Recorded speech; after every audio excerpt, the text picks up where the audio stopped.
नमस्कार, मी डॉक्टर दिलीप नागरगोजे, दयानंद कला महाविद्यालय लातूर. मित्रो, इयत्ता 12वी तत्वज्ञानाच्या 7व्या प्रकरणात आतापर्यंत 2 भागाच्या माध्यमातून वेगवेगळ्या प्रकारच्या घटकांचा आढावा आपण घेतलेला आहे. आज आपल्याला या 3ऱ्या भागामध्ये माहिती तंत्रज्ञान, जैव तंत्रज्ञान आणि आजच्या आधुनिक युगामध्ये काही महत्त्वाचे प्रश्न जे उदयाला आलेले आहेत त्याचा आढावा आपल्याला या 3ऱ्या भागाच्या माध्यमातून घ्यायचा आहे. तर सुरुवातीला आपण सुरू करूया माहिती तंत्रज्ञान. आपल्याला माहिती आहे की मागील शतकाच्या शेवटच्या टप्प्यात उदयाला आलेले हे माहिती तंत्रज्ञान मात्र आतापर्यंत सर्वत्र खऱ्या अर्थाने पसरत चाललेला आहे. या तंत्रज्ञानाचा झपाटा इतका मोठा आहे की आधीच्या तंत्रज्ञानाच्या आविष्काराच्या तुलनेमध्ये अत्यंत कमी काळात त्याने जग अशा प्रकारे कवेत घेतलेला आहे असं आपल्याला या ठिकाणी म्हणता येईल. माहिती तंत्रज्ञान म्हणजे संगणकात माहितीचे तुकडे साठवणे, डेटा किंवा विदा आणि विविध अज्ञात प्रणालीद्वारे या तुकड्यांचं सुसंगत उपयुक्त माहितीत रूपांतर करणे आणि त्याचं नियंत्रण व वहन करणे असे या तंत्रज्ञानाचं स्वरूप आहे असं आपल्याला म्हणता येईल. सुरुवातीला खोली एवढ्या आकाराचं संगणक आता अनेक वेगवेगळ्या प्रकारच्या छोट्या छोट्या रूपामध्ये आलेला आहे. या दोन्हीतला फरक आपल्याला निश्चितपणे लक्षात येऊ शकेल. संगणक म्हणजे संगणकीय कामे करू शकणारी विविध यंत्रे आपल्या भोवती खऱ्या अर्थाने माहिती तंत्रज्ञान आधारित व्यवस्थेचं जाळं आता खऱ्या अर्थाने घट्ट होत चाललेलं आहे असं आपल्याला म्हणता येईल. पूर्वी माणसे करत होती ती अनेक कामे आता संगणक खऱ्या अर्थाने करताना दिसतो आहे. उदाहरणार्थ रोबोटिक्स आणि कृत्रिम बुद्धिमत्ता ही याच तंत्रज्ञानाची अतिप्रगत अशा प्रकारची रूपं आहेत असं आपल्याला म्हणता येईल. तत्वज्ञानाच्या दृष्टीने महत्वाचे हे की माणसावर या साऱ्याचा परिणाम कशा तऱ्हेने झाला किंवा होतो आहे याचा विचार आपल्याला खऱ्या अर्थाने निश्चितपणे करता येऊ शकतो. पृथ्वीवर सजीव सृष्टी 3.5 अब्जावर खऱ्या अर्थाने नांदत आहे.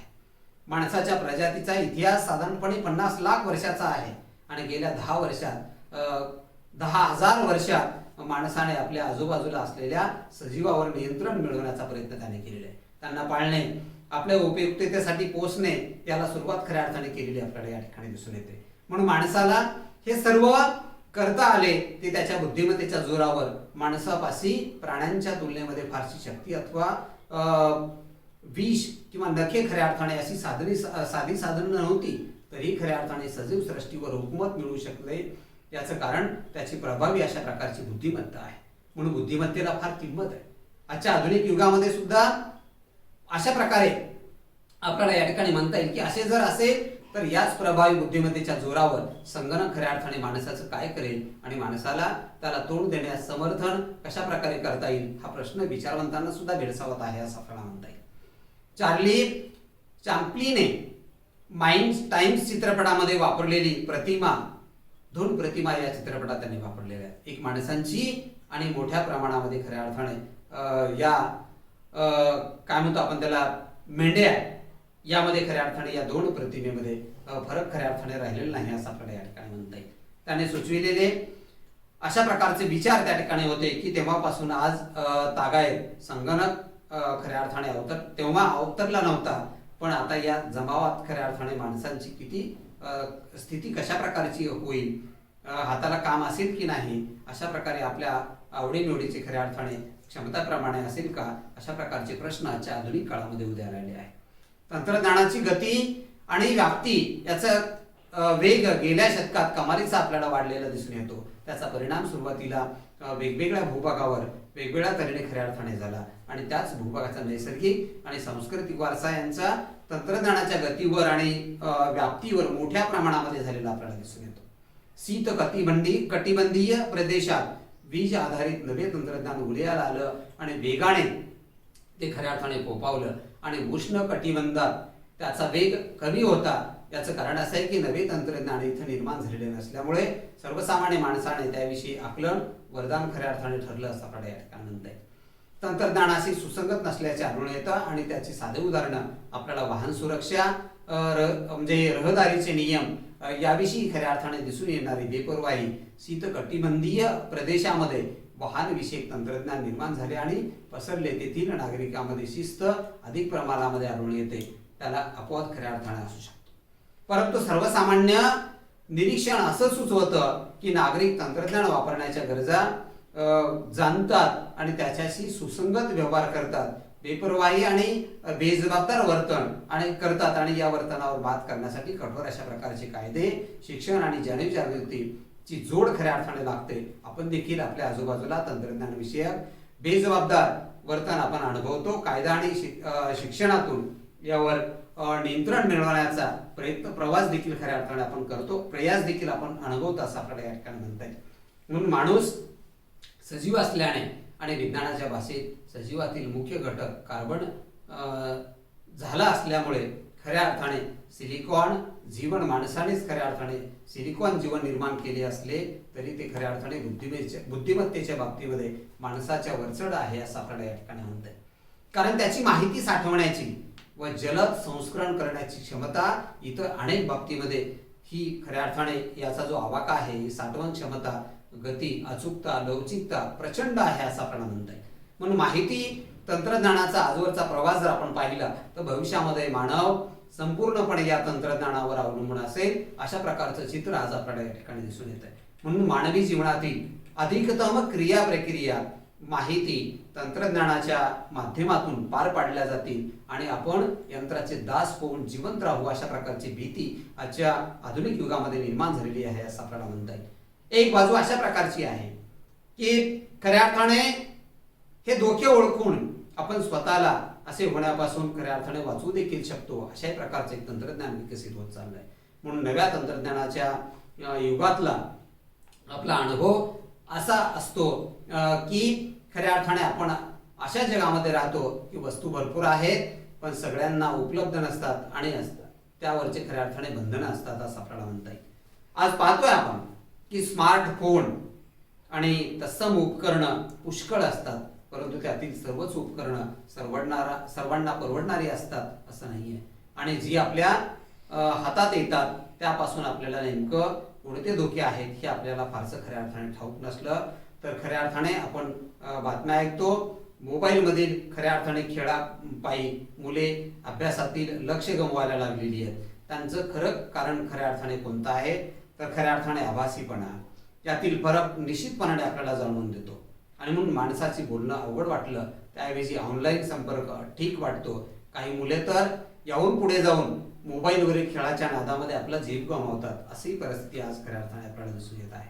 हे असं कशाने होतं तर यासाठी आपल्याला आपल्या आत देखील खऱ्या अर्थाने डोपायला हवं. कारण आपला मेंदू आणि आपले शरीर कसे काम करते माहीत हवे. म्हणून प्रामुख्याने विचार करत असताना या माहिती तंत्रज्ञानाच्या माध्यमातून उदयाला आलेलं हे तंत्रज्ञान म्हणजे त्याचा योग्य अशा प्रकारचा वापर करणं आज काळाची गरज निर्माण झालेली आहे असं आपल्याला या ठिकाणी म्हणता येईल. दुसरा महत्वाचा मुद्दा आपल्याला या ठिकाणी अभ्यासता येईल तो म्हणजे जैव तंत्रज्ञान आणि आजचे काही महत्वाचे प्रश्न. आता आज तंत्रज्ञान या स्थितीला जाऊन पोहोचलेलं आहे की त्याने केवळ वस्तू निर्माण करणे शक्य होते असं नाही तर त्यायोगे सजीवांच्या शरीराच्या आत देखील अनेक बदल करणं खऱ्या अर्थाने शक्य झालं आहे. उत्क्रांती आणि जीवशास्त्राच्या अभ्यासाने आपल्याला सजीव सृष्टी कशी निर्माण झाली आहे हे समजले आणि पृथ्वीवरील अनेकविध वनस्पती, प्राणी, सूक्ष्मजीव यांची ओळख सुद्धा खऱ्या अर्थाने आपल्याला करून घेता आली आहे. त्याची शरीर यंत्रणा कशा तऱ्हेने काम करते हे सुद्धा आपल्याला कळत आहे. जीवशास्त्रीय तत्वे, प्रक्रिया, प्रणाली व जीव यांचा व्यवसायात वापर करणारे तंत्रज्ञान म्हणजे खऱ्या अर्थाने जैव तंत्रज्ञान आणि सजीव सृष्टीतील घटकांचा उदाहरणार्थ सूक्ष्मजीव, वनस्पती, प्राणी यांचा शेती आणि मानवी आरोग्य, औषध उपचार इत्यादी क्षेत्रात उपयोग करून घेणे जैव तंत्रज्ञानाचा अंतर्गत खऱ्या अर्थाने येत असतं. जैव तंत्रज्ञानाच्या प्रगतीचा वेग बघता या तंत्रज्ञानाचा वापर विवेकाने केला गेला नाही तर भविष्य काळात मानव जातीवर अनेक गंभीर अशा प्रकारचे संकट ओढवतील अशा प्रकारची भीती आज खऱ्या अर्थाने व्यक्त केली जाते. आताच्या जनुकामुळे फेरबदल केलेल्या सजीवांची निर्मिती, मूळ पेशींना खऱ्या अर्थाने उपचारात वापर आणि पेशीचे प्रतिरूपीकरण वगैरे गोष्टी प्रत्यक्षात आलेल्या आहेत आणि या सर्वाचा प्रत्यक्ष वापर करताना उद्भवू शकणारे सामाजिक आणि नैतिक प्रश्न खऱ्या अर्थाने प्रचंड आहेत असं आपल्याला म्हणता येईल. कारण माणसांचे इतर सजीवाशी असलेले नाते, स्वजातीयांशी असलेले नाते आणि स्वचे आकलन या तीनही बाबतीमध्ये सतत फेर उजळणी करत राहणे हे काम तत्वज्ञानाचं आहे असं आपल्याला या ठिकाणी म्हणता येईल. जैव नीतिशास्त्र. आता या जैव नीतिशास्त्राच्या संदर्भामध्ये विचार करत असताना सजीवाबद्दल माणसांची जी नीती आणि कृती आहे तिचे विश्लेषण करणाऱ्या विद्याशाखेला जैव नीतिशास्त्र असं म्हटलं जातं.